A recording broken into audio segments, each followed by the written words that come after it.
L'histoire des Juifs de Russie et de Pologne, un feuilleton proposé et présenté par Gérard Inger. J'ai terminé la séquence précédente en prononçant le nom des Khazars. Qui sont ces mystérieux Khazars ? C'est un peuple qui vient de Sibérie, du sud, de l'Oural, de l'Altaï, et qui s'est installé entre la mer Noire et la mer Caspienne. Ce peuple, qui pratique l'animisme, qui est dirigé par un Khan ou un Kagan, doit lutter au sud contre les musulmans à partir du 8e, 9e siècle et contre les Byzantins qui viennent de l'ouest. Les musulmans viennent du sud, les Byzantins viennent de l'ouest.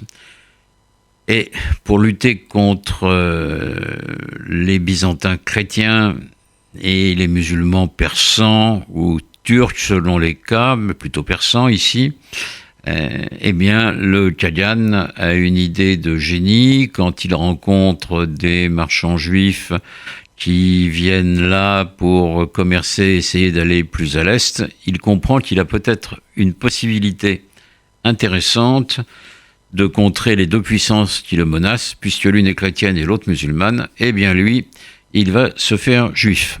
Et l'élite khazare va se convertir au judaïsme. L'élite et pas le peuple ou très peu.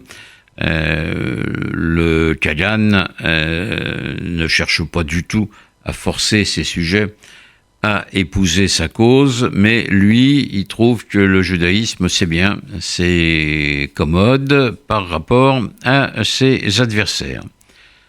Tout ça va faire beaucoup de bruit dans le monde juif, qui ne pratique guère à cette époque le prosélytisme. Il l'a pratiqué, contrairement à ce qu'on pense, beaucoup au 1er siècle de notre ère. Mais là, non, on est au 9e siècle, au 10e siècle, et donc les juifs ne sont plus prosélytes, même s'ils le voulaient. Les musulmans d'un côté, les chrétiens de l'autre, les en empêcheraient. Donc, un mythe va se créer autour de ces Khazars, dont le royaume va disparaître finalement au XIe siècle, corps et biens. Est-ce que cette histoire est une pure légende ?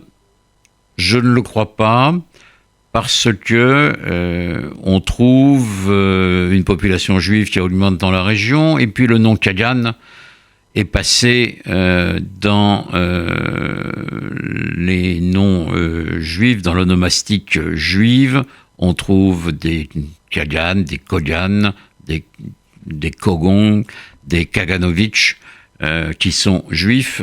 Donc l'onomastique a tendance à montrer qu'il reste quelque chose des Khazars dans le judaïsme. Sur le plan démographique, est-ce que beaucoup de juifs descendent des Khazars ?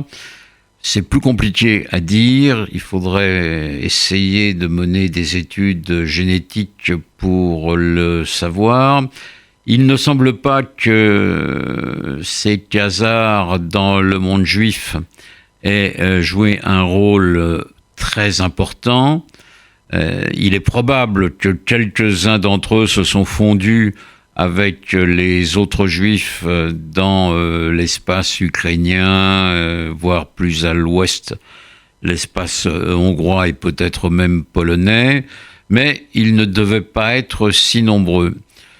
Personnellement, j'ai tendance à penser qu'entre ceux qui disent que la majorité des juifs d'Europe orientale viennent des Khazars, ce que je ne crois pas, et ceux qui disent que l'histoire des Khazars est un pur mythe, ce que je ne crois pas non plus. Je crois vraiment que la réalité, comme souvent, est un peu entre les deux.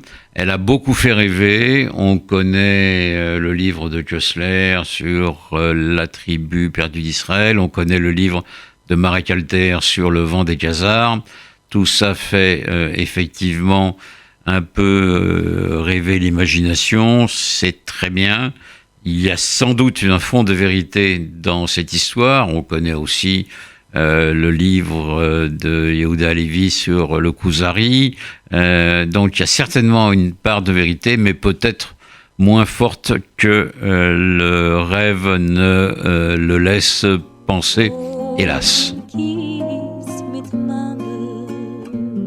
C'était l'histoire des Juifs de Russie et de Pologne, un feuilleton proposé et présenté par Gérard Inger.